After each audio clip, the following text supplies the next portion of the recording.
पूरे वर्ष में केवल एक श्रावण का महीना एक ऐसा होता है जिसमें मनुष्य हो, नाग हो, किन्नर हो, गंधर्व हो, सुर हो, असुर हो,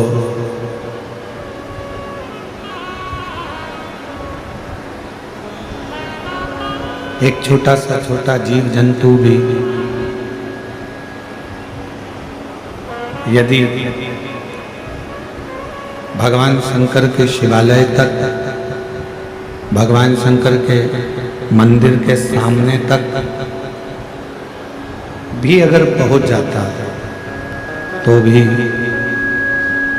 मेरे देव अधिदेव महादेव कृपा कर समय पर फिर दो चीजें काम आती है। एक माँ ने तुम पर जो दुआ दी होगी और दूसरी तुमने माला उठाकर कभी श्री शिवाय नमस्तुभ्यं कहा होगा, तब वो तुम्हारे सम्मुख में, तुम्हारी माँ और माला ये कभी ना छूटे। और अंत समय प्रभु, सब बोलिए, साथ में बोलिए, अंत समय प्रभु आना पड़ेगा, वचन दिया तो निभाना पड़ेगा। आए ना आए प्रभु कुटुंब कबीरा, अंत समय प्रभु आना पड़ेगा, वचन दिया तो निभाना पड़ेगा। अंत समय प्रभु आना पड़ेगा। कौन आए? कौन तुम्हारे अंत समय में आने वाला है? अकेले पलंग पर होगे, सब बाहर होंगे, सब।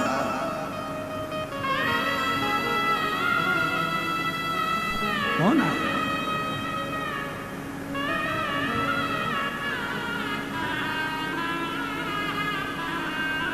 कितना बड़ा बंगला है तुम्हारा, वो प्रॉपर्टी नहीं है। कितनी जमीन है तुम्हारी, वो प्रॉपर्टी नहीं है।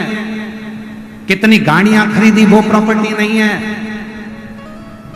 सबसे बड़ी प्रॉपर्टी कब नजर आती है? जब व्यक्ति मरता है, अर्थी पर सोता है, तब समझ में आता है कि व्यक्ति की प्रॉपर्टी कितनी है, मतलब उसका व्यवहार कितना है, तब समझ में आता है। पड़ा है अर्थी पर, पड़ोसी भी नहीं आते किसी किसी के, तो रिश्तेदार भी नहीं आते, नातेदार भी नहीं आते, पड़ा प्रॉपर्टी। हमारे को लगता है जमीन जायदाद घर बंगला ये हमारी प्रॉपर्टी, नहीं नहीं, हमारी सही प्रॉपर्टी हमारा व्यवहार। एक जेठानी और देवरानी में लड़ाई हो जाती है, वो अपने घर चली जाती है, वो अपने घर चली जाती है, सबका घर, सबका मकान, सबका अपना हो जाता है, एक दूसरे का मुंह नहीं देखते। क्यों?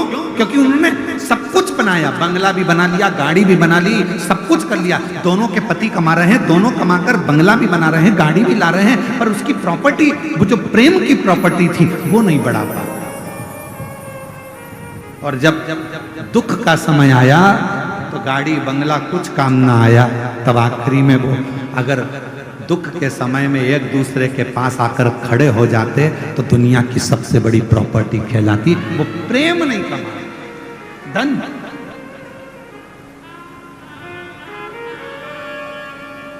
और हमारा निवेदन है, कभी आइए कुबेरेश्वर धाम पर आकर दर्शन कर जाना, जहां पर हजारों लोग प्रतिदिन सुबह 10 बजे से लेकर रात्रि के 7 बजे तक भरपेट रोटी सब्जी मीठा नमकीन भोजन भरपेट पाते हैं। कभी आइए कुबेरेश्वर धाम पर, वहां पर आकर रजिस्टर चेक करिए, जहां पर पूरे भारत के ना जाने कितने बेटा और बेटी हैं जिनके स्कूल की फीस, कॉलेज की फीस जमा करी जाती है और उनको पढ़ाया जाता है। कभी आइए कुबेरेश्वर धाम पर, वहां आकर देखिए कि प्रतिदिन कितने शिविर नेत्रों के लग रहे हैं, कितनों की आंखों का ऑपरेशन हो रहा है, कितनों की चिकित्सा हो रही है, कितनों के इलाज हो रहे हैं। कभी आइए कुबेरेश्वर धाम पर कि कुबेरेश्वर धाम के आसपास में भी अगर किसी के प्राण छूट जाते हैं और उसकी बॉडी ले जाने के लिए अगर एम्बुलेंस नहीं मिलती तो सीहोर कुबेरेश्वर धाम से उसके नगर तक उस बॉडी को भेजा जाता है। कभी आइए कुबेरेश्वर धाम पर और वहां आकर देखिए कि हम अपने जीवन में कौन सा सत्कर्म कर रहे हैं, क्या चल रहा है, कौन सा हॉस्पिटल, किस तरह का भोजन, किस तरह का व्यवहार, किस तरह का आनंद अपने जीवन में। और आपसे भी कहते हैं आप 1 रुपया किसी को मत दो, कभी दान मत करो किसी को भी, पर इतना याद रखो अपने परिवार में, अपने मोहल्ले में, अपनी कॉलोनी में, अपनी सोसाइटी में कोई बच्चा पढ़ने में होशियार है और उसके पास पैसा नहीं है तो एक बार स्कूल की फीस जमा कराकर उस बच्चे की जिंदगी बनाने का प्रयास करें। दुनिया में 2 दान सबसे बड़े होते हैं, एक शिक्षा का, एक चिकित्सा का। देने का प्रयास करिए। कभी विचार करना, आना कुबेरेश्वर धाम, रहना, विचार करना हम कुबेरेश्वर धाम आए हैं, जरा यहाँ का नजारा देखें। केवल कंकर शंकर पूजन नहीं, यहाँ की व्यवस्थाओं को भी देखा जाए, यहाँ का आनंद भी देखा जाए कि क्या है ऐसा, क्या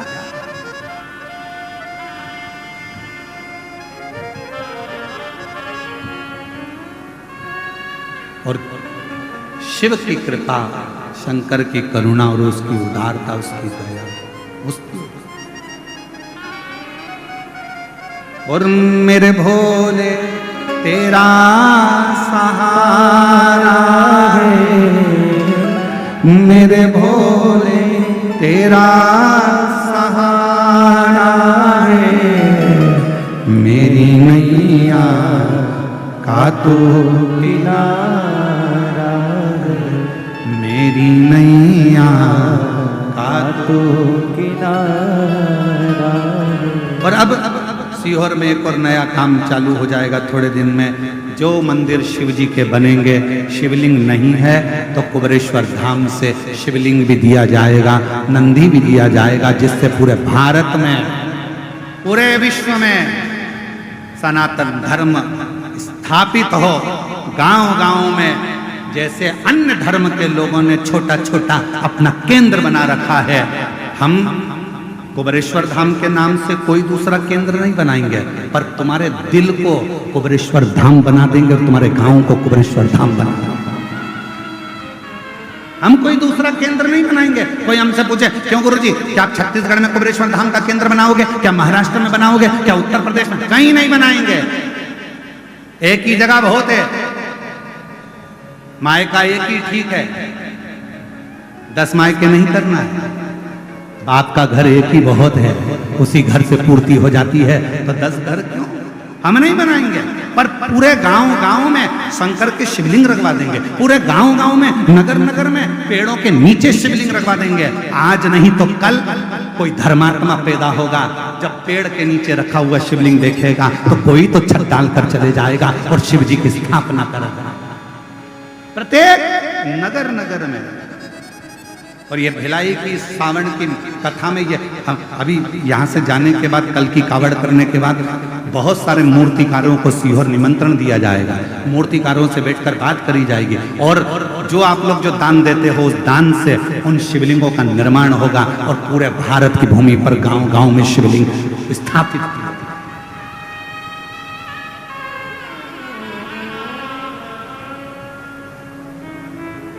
और जब जब 1 लोटा जल चढ़ाओगे, वो कहते हैं ना, जैसे पेड़ लगा दो बेलपत्री का, मरकर चले भी गए ना, तो तुम्हारे हाथ का लगा हुआ पेड़ की बेलपत्री जब टूटेगी और शिव जी को चढ़ेगी तो उसके पुण्य का एक फल तुम्हारे भी अंश में आएगा, तुम्हारे भी भाग में आएगा, तो वो पुण्यता अपने साथ में।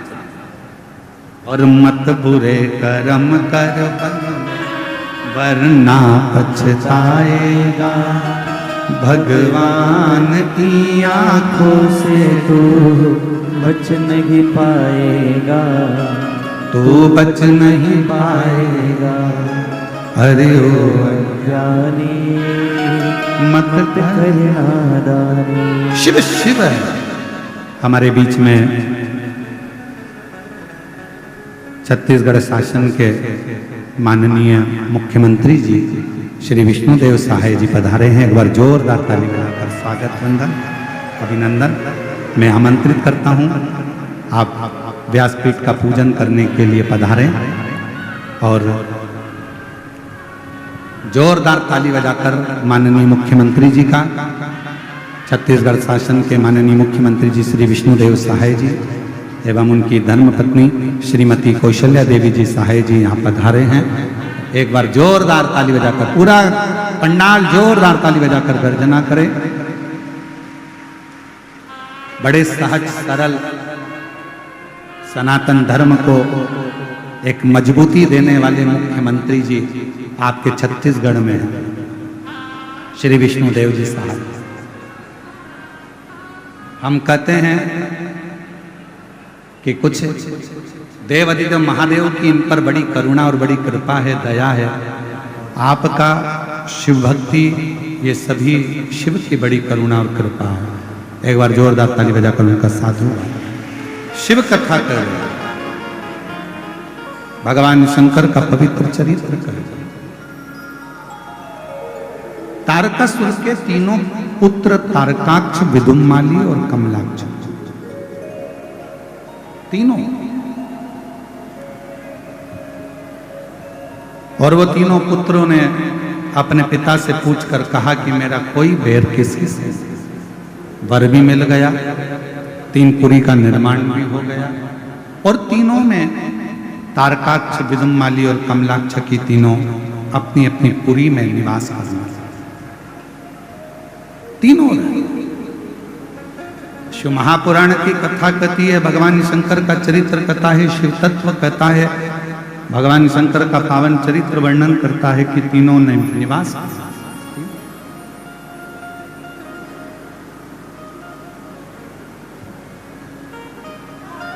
जब इन्होंने उपद्रव किया, तारकाक्ष, विदुम्माली और कमलाक्ष की तीनों जब उपद्रव करने लगे, तब सारे देवता शिव जी के पास में जाकर विनय करे और शंकर भगवान ने देवताओं को पशु बनने की प्रेरणा दी कि आप पशु बन जाओ और मैं तुम्हारा पति बन जाता हूं। पति का मतलब होता है भरण पोषण करने वाला, बड़ा पति का मतलब है संभालने वाला। शिव महापुराण की कथा कहती है, भगवान शंकर का चरित्र कहता है, पति और पत्नी का जो संबंध है उसमें धर्म पत्नी अपने पति की ढाल बनकर हर जगह पर खड़ी रहती, प्रत्येक जगह।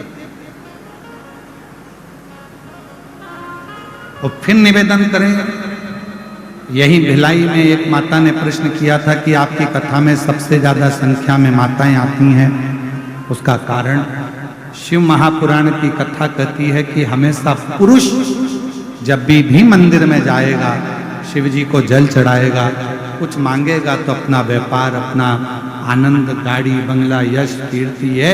पर माँ, घर की स्त्री, घर की नारी जब शिव जी के मंदिर में जाकर एक लोटा जल चढ़ाती है या कोई व्रत करती है, उपवास करती है, कभी अपने लिए नहीं मांगती। नारी हमेशा अपने पति और अपने बच्चों के लिए, अपने परिवार के लिए, अपने परिवार। और शिव महापुराण की कथा भी यही कहती है।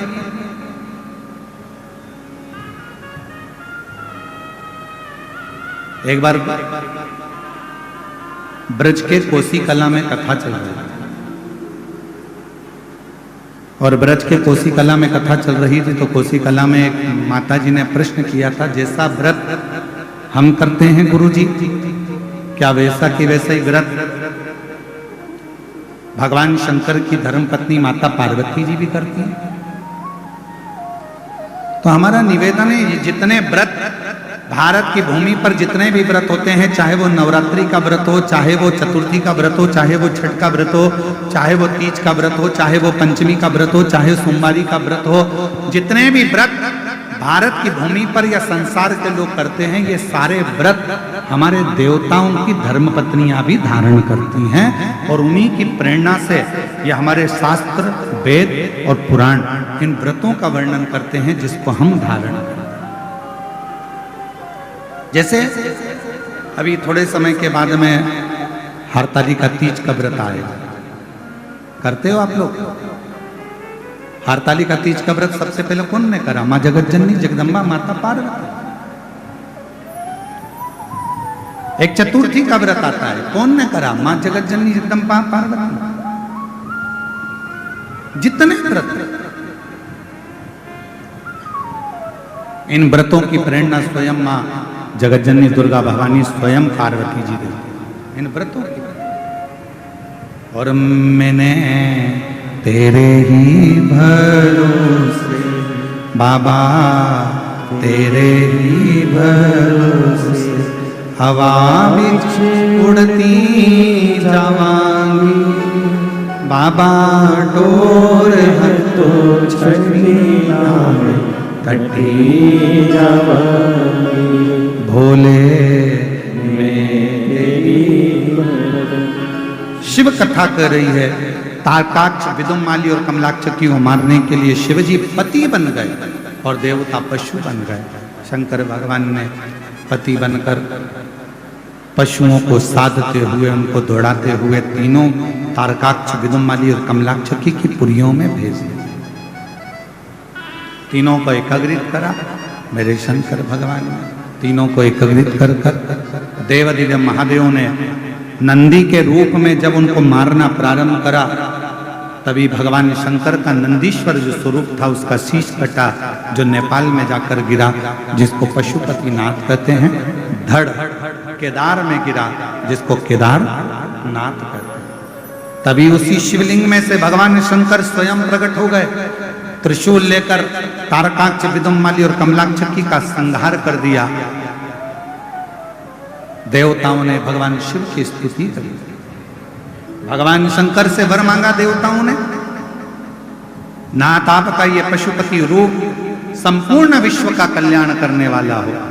शंकर भगवान ने कहा, एक होता है पाशुपत्य अस्त्र, पाशुपत्य योग और पाशुपत्य व्रत, ये तीन क्रम। संसार के लोग ना तो पाशुपत्य अस्त्र को प्राप्त कर सकते हैं आज के समय में, ना पाशुपत्य योग कर पाते। तो शिव महापुराण में सबसे सरल तरीका बता दिया, पशुपति व्रत। ये दुनिया का वो व्रत है 5 सोमवार का। 5 सोमवार का ये वो व्रत है जिसमें 6 दीप लगाए जाते हैं, 5 दिए मंदिर में, एक घर की चौखट के पास में, और भगवान शंकर की आराधना करी जाती है, भगवान शिव की अर्चना करी जाती है। यदि हम पाशुपत्य अस्त्र प्राप्त नहीं कर सकते, पाशुपत्य योग नहीं कर सकते, तो पाशुपत्य व्रत के माध्यम से विश्व का सबसे ज्यादा सुख हम प्राप्त कर सकते हैं, पशुपति व्रत के माध्यम से। अब कोई आपसे पूछे कि इस व्रत को किस किसने करा है, तो एक बार लिंग पुराण को पढ़िए, कुर्म पुराण को पढ़िए, स्कंद पुराण को पढ़िए, शिव महापुराण को पढ़िए, नर्मदा पुराण को पढ़िए। इन पुराणों में वर्णन आता है कि स्वयं भगवान कृष्ण ने, भगवान शंकर जी के लिए, भगवान राम जी ने और भी देवताओं ने पाशुपत व्रत किया। इस व्रत को केवल आप नहीं कर रहे हो, स्वयं देवताओं ने भी इस व्रत को धारण किया। ऐसे पवित्र व्रत का वर्णन आया, फिर आगे चरित्र आया है भगवान के सुंदर। तुमरुका जी 12 ज्योतिर्लिंग का स्मरण कराते हैं और प्रथम ज्योतिर्लिंग के रूप में श्री सोमनाथ जी का वर्णन करते हैं, जिनको काया का रोग हो गया था। शिव की आराधना कर कर भगवान शंकर ने काया के रोग से मुक्त करा। शिव जी का नाम सोमेश्वर नाथ पड़ गया। बोल सोमनाथ भगवान की। सदानंद कार्तिक के रुष्ट होकर चले जाते हैं, जिनको मनाने के लिए भगवान देवादिदेव महादेव पार्वती जी के साथ जाते हैं। भगवान श्री मल्लिकार्जुन के रूप में विराजमान होते हैं। फिर वर्णन आता है श्री महाकाल का। दूषण नाम के राक्षस का संहार करने के लिए शिवजी काल अधिपति बनकर, महाकाल बनकर दूषण नाम के राक्षस का संहार करते हैं। शिव जी का नाम महाकालेश्वर होता है। फिर वर्णन आया श्री ओमकारेश्वर का। विंध्य नामक पर्वत के तप करने से भगवान ओम के नाद से प्रकट होकर ओमकारेश्वर के रूप में विराजमान होते हैं। फिर वर्णन आया है श्री केदारेश्वर का। नर नारायण के तप करने से भगवान शिव केदारेश्वर में प्रकट हुए। फिर वर्णन आया है भीमाशंकर का। कुंभकर्ण का बेटा भीम, जिसने संपूर्ण देवालय शिवालय सनातन धर्म को नष्ट करने का प्रयास किया, तब उस भीम के संहार के लिए शिव जी प्रकट होते हैं और शंकर भगवान का नाम भीमा शंकर हो। आगे वर्णन आया काशी विश्वनाथ का। मनु शत्रुपा के तप करने से भगवान विश्वनाथ जी विराजमान होते हैं। त्र्यंबकेश्वर, गौतम बाबा पर जब गौहत्या का दोष लगा, स्वयं माहिल्या ने ब्रह्मा विष्णु और महेश तीनों को प्रकट किया है। तीनों देवता प्रकट होकर दर्शन देते हैं लिंग के स्वरूप में। भगवान त्र्यंबकनाथ के रूप में विराजमान होते हैं। फिर वर्णन है श्री वैद्यनाथ जी का। रावण भगवान शंकर का शिवलिंग लेकर जा रहे थे। वो शिवलिंग भूमि पर रखा तो उठ नहीं पाया, बाबा वैद्यनाथ जी के रूप में विराजमान हो जाते हैं। अगला वर्णन है श्री नागेश्वर बाबा का। दारुक नाम के राक्षस का संहार भगवान शिव ने करा और नागेश्वर के रूप में विराजमान हुए। आगे वर्णन आया है श्री रामेश्वर जी का। राम जी ने लंका पर चढ़ाई करने से पहले शिव जी की स्थापना कर। हमारा सनातन धर्म कहता है जब कोई शुभ कार्य करो या कोई भी अच्छा कार्य करो, अगर शंकर भगवान के पार्थिव लिंग का पूजन आपने किया है तो वो कार्य आपका सफल जरूर होता है, उसमें सफलता जरूर मिलती है। फिर वर्णन आया है श्री कृष्णेश्वर बाबा का। सुधर्म नाम के ब्राह्मण की धर्म पत्नी घूष्मा के बेटे को सुदेहा ने मार दिया, जिसके बेटे को भगवान शंकर ने पुनः जीवित किया। शिवजी का नाम कृष्णेश्वर महादेव पड़ गए। ऐसा पवित्र अवसर भगवान शिव के 12 ज्योतिर्लिंग का कथा तुमरुका जी ने चंचुला देवी को कही। माता चंचुला देवी ने उस कथा का रसतत्व ग्रहण किया। पति बिंदुक प्रेत योनि से मुक्त हुआ। बाबा देवादिदेव महादेव की पवित्र कथा के लिए तुमरुका जी ने शिव जी से प्रार्थना करी, हे बाबा, ये शिव महापुराण की कथा संपूर्ण विश्व में, संपूर्ण जगत में, भूमंडल पर जहां पर भी हो, आप वहां विराजमान रहें। भगवान शंकर वचन देते हैं कि जिस स्थान पर शिव महापुराण की कथा हो उस स्थान पर हम सदा विराजमान रहें। यह भाव शिव जी ने अपने मस्तक की बेलपत्र उठाकर शिवपोथी को समर्पित करी। ये पवित्र कथा 7 दिवसीय इस्पात नगरी भिलाई में जयंती स्टेडियम में चल रही थी, जो आज विराम लेने जा रही है। भाव से मैं श्री बोलबम समिति को, श्री दया सिंह जी को और उनकी पूरी टीम को धन्यवाद देता हूं, जिन्होंने इस पवित्र कथा का दिव्य और भव्य आयोजन कराकर संपूर्ण भिलाई वासियों को सुख प्रदान किया। श्रावण के महीने में कथा सुनने का आनंद दिया। मैं कथा के मंडप में विराजमान सभी मेरी जीजियों को, मेरे जीजाओं को, मेरी बेटियों को, बेटाओं को, मेरी माताओं को, मेरे भाइयों को, बुजुर्गों, मेरे माता पिता को साधुवाद देते हुए, प्रणाम करते हुए कहता हूं कि अपनी जिंदगी को सार्थक बनाओ। एक स्वयं पर विश्वास करो, एक अपनी मेहनत पर विश्वास करो, एक अपने कर्म पर विश्वास करो और एक देवाधिदेव महादेव पर विश्वास करो, तो आपकी जिंदगी का सब कार्य सफल जरूर हो। ये पवित्र कथा आज विराम ले रही है। कल 6 तारीख को सीहोर की कावड़ भराएगी सुबह 9 बजे। 13 तारीख से 17 तारीख तक हैदराबाद में 1 बजे से 4 बजे तक फिर शिव पुराण की कथा का लाभ लेंगे तेलंगाना हैदराबाद से।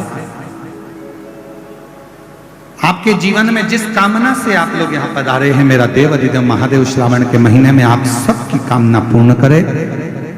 मैं श्री दया सिंह जी को आभार व्यक्त करने के लिए यहाँ आमंत्रित करता हूँ कि वो आभार व्यक्त करें। उसके बाद में आरती का क्रम होगा और आरती के क्रम के बाद आप और हम सब पूरी प्रशासन को मैं बहुत बहुत फिर साधुवाद देता हूँ। यहाँ के आईजी, डीआईजी, कमिश्नर, कलेक्टर महोदय, एसपी, एसएसपी, तहसीलदार, पटवारी, यहाँ के टीआई और यहाँ का पूरा चिकित्सा विभाग, जिन्होंने पूर्ण कथा को बहुत अच्छी तरह से संभाला।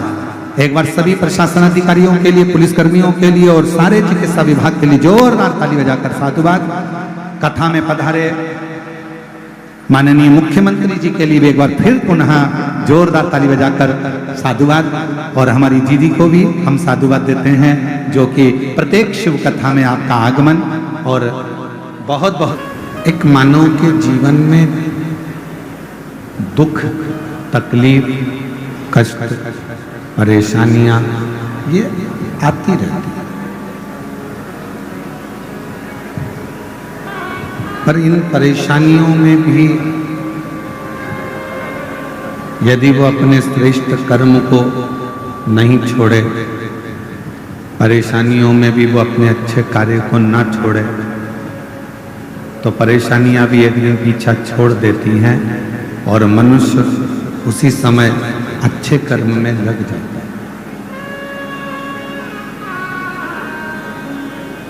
दुख क्यों मिलता है? कई बहनें कहती हैं हमने जिंदगी में बहुत शिव जी की आराधना करी, हमने भगवान शंकर का भजन करा, हमने शिव जी का मंत्र जाप किया, हमने शिव नाम लिया, हमने शिव जी का स्मरण करा, भगवान की अविरल भक्ति को धारण करा। हम रोज भगवान शिव के मंदिर जाते हैं, एक लोटा जल चढ़ाते हैं, पशुपति व्रत भी करते हैं, सोमवारी भी करते हैं। फिर भगवान हमारा दुख काटता क्यों नहीं है?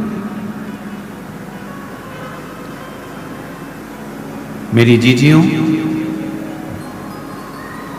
यदि संसार सागर में जन्म लिया है, भगवान पर पूर्ण यदि तुम्हारा भरोसा है और विश्वास है। कई माताएं ऐसी हैं, कई पुरुष ऐसे हैं, कई जीजियां, मेरे जीजा ऐसे हैं, घर में पानी का होल करवाते हैं, ट्यूबवेल करवाते हैं, कुआं खुदवाते हैं, बावड़ी बनवाते हैं, खेत में जमीन पर बोर लगवाते हैं।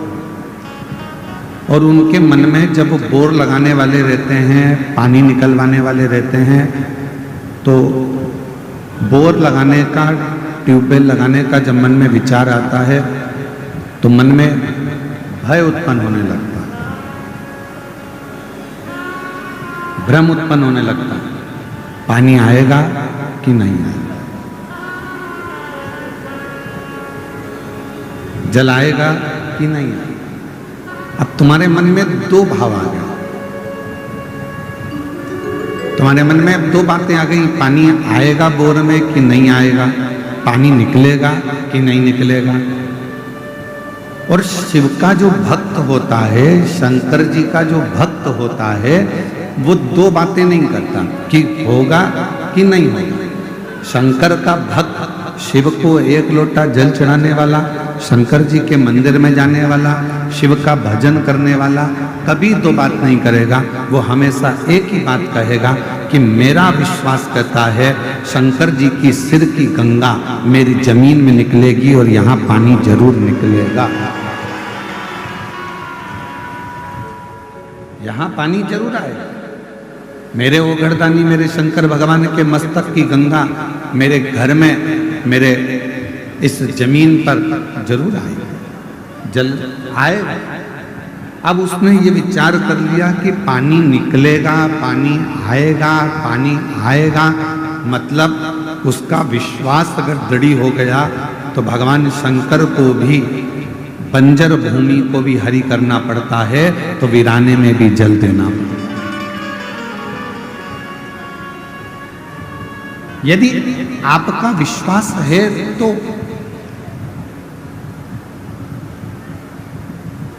और मैंने तेरे ही भरोसे बाबा, तेरे ही भरोसे हवा बिच उड़ती जावांगी, बाबा डोर को छड़ी ना कटी जाए भोले में तेरी पतन शंभु में तेरी पतन